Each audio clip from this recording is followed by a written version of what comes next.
کہ حضرت ابراہیم علیہ السلام اپنے گھر والوں کو چھوڑ کر عراق سے ہجرت کر کے ملک شام تشریف لے گئے.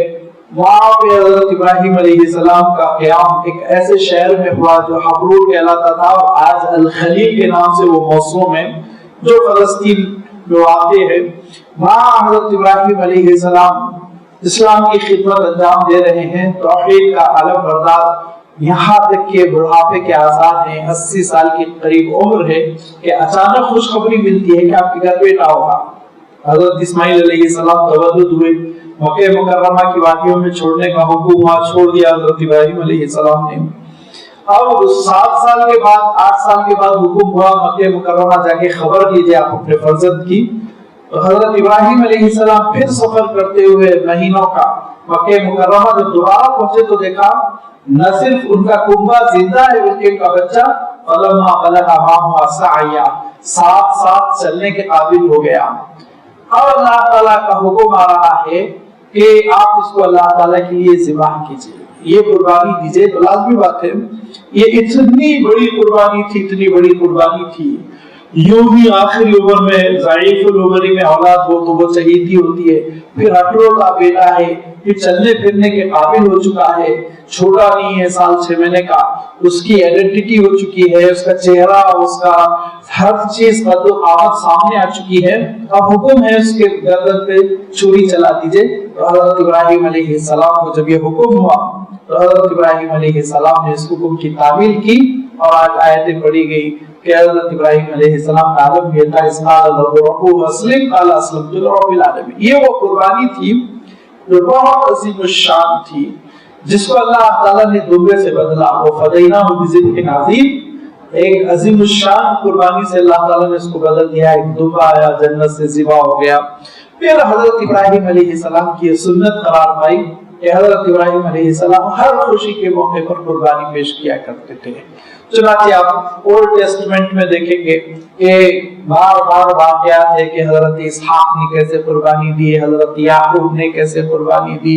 20 قصے ہیں جس میں قربانی کا پیش کرنا اور جانور اللہ کے نام پہ بطور شکرانہ ذبح کرنا یہ روایتوں میں آتا ہے. لیکن اس میں سب سے تکلیف دہ واقعہ جو اولڈ ٹیسٹمنٹ میں ہے، جس کو سلیم الطبع انسان کبھی بھی برداشت نہیں کرنا چاہے گا، اور ہم جو انبیاء علیہ السلام تسلیم کا بہت احترام کرتے ہیں اور ان پر ایمان رکھتے ہیں، وہ ہمارے لیے تو سننا سنانا بھی بہت مشکل ہے کہ ایک ایسا واقعہ منسوب ہے قربانی کا اور گوشت کے استعمال کرنے کا جو بہت ہی ناقابل قبول، بہت طبیعت پہ ناگوار گزرتا ہے. کہ حضرت یعقوب علیہ السلام جانشین جو بنے حضرت اسحاق علیہ السلام کے، کہ وہ حضرت اسحاق علیہ السلام ضعیف العمر ہو چکے ہیں، اس کی وجہ سے بینائی جا چکی ہے. لہذا حضرت اسحاق علیہ السلام اپنے بیٹوں سے مطالبہ کرتے ہیں کہ تم میں سے جو جانور لے کر آئے گا اور جلدی قربان کرے گا اور اس کا گوشت میری خدمت میں پیش کرے گا تو وہ میرا جانشین ہوگا. لہذا بڑے فرزند جو اصلاً جانشین ہونا چاہیے تھا وہ بیچارے دوڑ کے جنگل چلے گئے تاکہ جانور لے کر آئے شکار کر کر. اور حضرت یعقوب علیہ السلام جو چھوٹے تھے اور ان کی جو والدہ ماجدہ کھڑی ہوئی تھی، انہوں نے کہا کہ جنگل جائے گا، جانور لائے گا، بہت دیر ہو جائے گی، تیرا بڑا بھائی سبقت کر جائے گا، وہ جانشین بن جائے گا.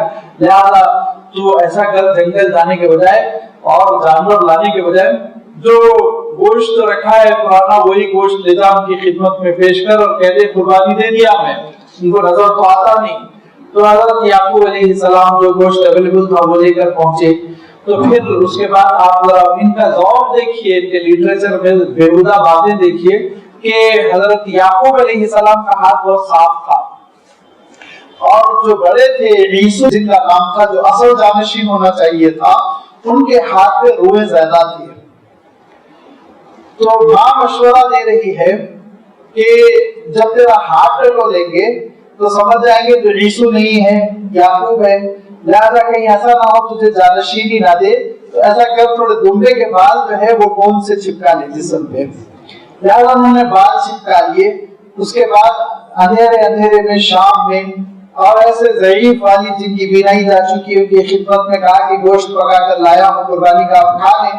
تو کہا کون ہے تم؟ کہا میں عیسو ہوں، تو ایسے ہاتھ ٹٹولا تو کہا ہاں ہوئے اسی طرح ہے، لہذا پگڑی پہنا دی اپنی، اور تیل جسم پہ لگایا جاتا تھا ان کے مسلک میں، لہذا تیل مل دیا اور کہا کہ آج سے تو میرا جانشین۔ رات میں بیچارے بڑے بھائی آئے تو سر پیٹ کے رہ گئے، ان کو کچھ بھی نہیں ملا۔ اس طرح سے نبیوں اور رسولوں کی جانشینی ان کے پاس منتقل ہوتی ہے، یہ یہودی لٹریچر میں، عیسائی لٹریچر میں۔ تو مجھے یہ مضحکہ خیز باتوں کو سنا کر کوئی آپ کو انٹرٹین نہیں کرنا ہے، میں صرف یہ بتانا چاہتا ہوں کہ قربانی کا کانسیپٹ کتنا تھا بنی اسرائیل کی شریعت میں، اور یہی وہ قربانی کا تصور تھا حضرت موسیٰ علیہ السلام کے زمانے میں، کہ جب ایک جھگڑا ہو گیا تھا اور فیصلہ نہیں ہو رہا تھا تو اللہ تعالیٰ نے حضرت موسیٰ علیہ السلام پر وحی بھیجی، ان اللہ یأمرکم ان تذبحوا بقرۃ، اللہ تعالیٰ حکم دیتا ہے کہ تم ایک جانور ذبح کرو۔ وہ جانور کا ترجمہ کروں تو کہیں ایسا نہ ہو میں گرفتار ہو جاؤں، لیکن حکم تو بہرحال قرآن پاک میں یہی ہے کہ اللہ حکم دیتا ہے گائے ذبح کرو، گائے، ان تذبحوا بقرۃ، ایک گائے ذبح کرنی ہوگی۔ اور وہ بنی اسرائیل نے گائے ذبح کرنے کے سلسلے میں جو حجت کی اور انہوں نے اس کو ٹالنے کی جو کوشش کی وہ تو ایک الگ چیز ہے، لیکن حکم یہ نہیں آیا کہ گائے ذبح کرو۔ اور پھر فذبحوها وما كانوا يفعلون، انہوں نے بڑی مشکل سے ذبح بھی کیا، تب جا کے وہ مسئلہ حل ہوا جس میں لڑائی چل رہی تھی، قاتل کون ہے جس کو تلاش کرنا تھا اس کا پتہ چلا۔ معلوم یہ ہوا حضرت موسیٰ علیہ السلام کی شریعت میں بھی جانور قربان کرنا اور بطور قربانی اللہ کے تقرب کے لیے جانور کو پیش کرنا حضرت موسیٰ علیہ السلام کی شریعت میں بھی وہ حکم تھا۔ آپ حیرت کریں گے کہ اس حکم کے سلسلے میں ایک تحقیق ہوئی ہے، وہ تحقیق ہے مولانا حمید الدین فراہی رحمۃ اللہ علیہ کی، جو انہوں نے الرأی الصحیح فی من هو الذبیح، ایک کتاب ان کی عربی میں، اردو میں بھی ترجمہ ہو گیا، اس میں انہوں نے دلائل پیش کیے کہ بنی اسرائیل میں جتنی قربان گاہیں تھی ان کا رخ مکہ مکرمہ کی طرف تھا، حرم کی طرف تھا، یہ بتلانے کے لیے کہ حضرت ابراہیم علیہ السلام کی شریعت اس کا احترام تھا ان کے پاس، لیکن اب وہ انکار کرنے لگے ہیں۔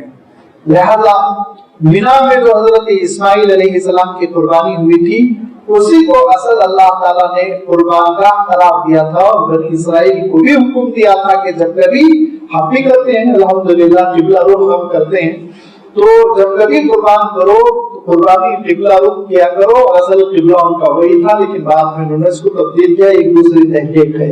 میں عرض کر رہا تھا کہ بنی اسرائیل کی شریعت میں بھی قربانی کا تصور تھا، یہاں تک کہ حضور اکرم صلی اللہ علیہ وسلم کی بعثت سے پہلے عظیم الشان واقعہ پیش آیا، اور حضور اکرم صلی اللہ علیہ وسلم کے والد ماجد حضرت عبداللہ کی قربانی کا ہے کہ حضرت عبداللہ کے سلسلے میں عبد المطلب نے قسم کھانی تھی کہ مجھے اگر 10 بیٹے ہوں گے اور 10 جوان ہو جائیں گے تو پھر میں ان میں سے ایک کو سب سے چھوٹا جو ہوگا اللہ کے لیے ذبح کر دوں گا۔ اس زمانے میں 10 بیٹے ایک بہت بڑی نعمت سمجھی جاتی تھی، 10 بیٹے، 10 کا فگر اگر ہو گیا تو بہت بڑی نعمت، وہ بہت غرور کرتا تھا میرے 10 بیٹے ہیں، یعنی میری اللہ کے پاس بھی ایک پوزیشن ہے، یہ سمجھا جاتا تھا۔ لہٰذا انہوں نے بھی منت کر لی، اور لازمی بات ہے ایام جاہلیت ہے، ابھی حضور اکرم صلی اللہ علیہ وسلم کی شریعت تو آئی ہی نہیں، لہٰذا بیٹے کی قربانی کا انہوں نے یہ عہد کر لیا، اور عہد کر لینے کے بعد دیکھتے دیکھتے 10 بیٹے ہو گئے۔ یہ الگ بات ہے کہ ان کے بھائیوں میں 4 کو شہرت ہوئی، کس کے بھائیوں میں؟ حضرت عبداللہ کے، یا یوں کہہ سکتے حضور اکرم صلی اللہ علیہ وسلم کے چچا تایا وغیرہ میں، یعنی عبد المطلب کے 10 بیٹوں میں 4 کو شہرت ہوئی، 6 ذرا گمنامی میں چلے گئے، تاریخ میں ان کے نام پائے جاتے ہیں۔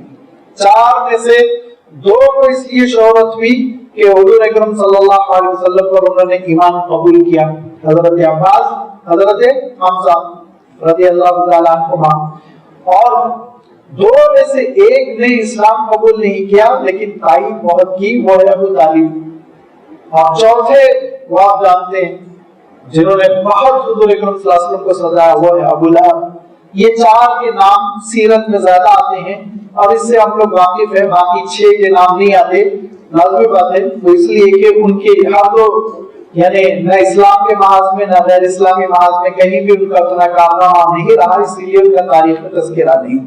تو حضرت عبداللہ سب سے چھوٹے تھے، 10ویں نمبر پر پیدا ہوئے، اور پھر جب بڑے ہونے لگے بڑے خوبصورت تھے، بہت حسین اور بہت پیارے نوجوان تھے وہ، اور جب جوان مان لیا گیا، ان کو 16-17 سال کے ہو گئے، تو پھر عبد المطلب بار بار تذکرہ کرتے تھے، میں نے یہ عہد کیا تھا، میں نے یہ منت مانگی تھی، میں نے یہ منت مانگی تھی، مجھے پورا کرنا ہے، کیسے کروں؟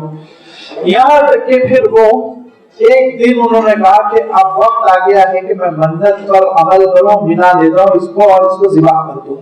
لہذا ہاتھ پکڑ کے وہ اپنے بچے کو دھیرے دھیرے جیسے ہی لے کر جانے لگے، خواتین سمجھ گئی کہ ان کی کیا نیت ہے، رونا دھونا شروع کر دیا، چیخ پکار، اب بہنیں ماں سب رو رہے ہیں، محلے کے لوگ جمع ہو گئے اور سب نے روکا اور کہا کیا مسئلہ ہے؟ تمہیں قربانی دینا ہے۔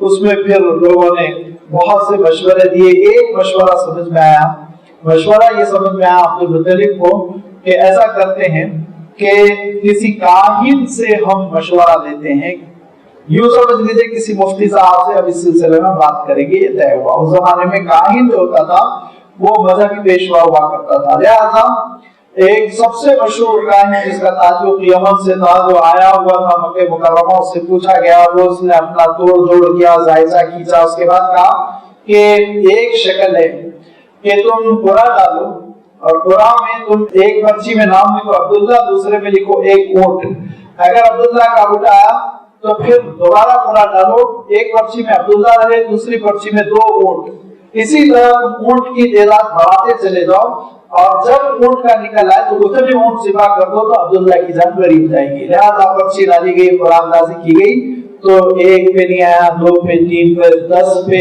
20 پہ، 25 پہ، 40، 50 ہوتے ہوتے 100 پہ اونٹوں کا پرچہ نکلا۔ عبد المطلب نے کہا اتنی جلدی میں عمل نہیں کروں گا، لہذا دوبارہ انہوں نے پھر قرآن دازی کی، پھر 100 اونٹ اٹھے، سوارا انہوں نے کی، پھر 100 اونٹ نکلے، تو کہا اب مجھے اطمینان ہو گیا کہ اب اللہ تعالیٰ نے 100 اونٹوں کی قربانی کو پسند کیا ہے۔ لہذا مکہ مکرمہ میں 3 دن اونٹوں کی دعوت ہوتی رہی اور ہزارہ لوگ اونٹوں کے گوشت سے لطف اندوز ہوتے رہے، بستی بستی گوشت بڑھتا رہا، 100 اونٹوں کی قربانی دی گئی۔ حضور اکرم صلی اللہ علیہ وسلم سفر پر تشریف لے جا رہے تھے اور کسی نے پیچھے سے حضور اکرم صلی اللہ علیہ وسلم کو پکارنے کے لیے، عربوں میں پکارنے کے لیے بہت اچھے اچھے انداز ہوتے ہیں، اس میں کنیت ہوتی ہے، جیسے نام نہیں لیں گے، آپ کے بیٹے کا نام لیں گے، حضور اکرم صلی اللہ علیہ وسلم کو پکارتے تو ابو القاسم کہتے، قاسم کے عباس، احترام کے لیے نام نہیں لیا جاتا، کوئی نہ کوئی ایک لقب سے وہ پکارا کرتے ہیں، یہ ان کا کلچر تھا، آج بھی ہے، آج بھی ہے، آپ کو نام لے کے نہیں پکاریں گے، یا حبیبی کہیں گے، وہ نام نہیں لیں گے، محمد کہہ کے پکاریں گے، اس طرح سے آپ متوجہ کریں گے، آپ کو نام لینے سے ذرا گریز کرتے ہیں، وہ ایک ان کا کلچر ہے۔ تو حضور اکرم صلی اللہ علیہ وسلم کو پیچھے سے ایک صاحب نے پکارا، یبن ذبیحتین، اے 2 ذبیحوں کے بیٹے، کہا تو حضور اکرم صلی اللہ علیہ وسلم مسکرا پڑے۔ ایک ذبیح تو حضرت اسماعیل علیہ السلام تھے، دوسرے ذبیح حضرت عبداللہ تھے، جن کے ذبح کو اللہ تعالیٰ نے 100 اونٹوں سے بدلا تھا۔ لہذا یہ عربوں میں کانسیپٹ تھا قربانی کا، اور قربانی کے لیے وہ جانور پیش کیا کرتے تھے۔ کیوں؟ اس لیے کہ حضرت ابراہیم کی شریعت میں یہ حکم تھا، اس لیے کہ سابقہ نبیوں کی شریعت میں یہ حکم تھا، وَلِكُلِّ أُمَّةٍ جَعَلْنَا مَنسَكًا۔ یہ حکم کیوں ہے؟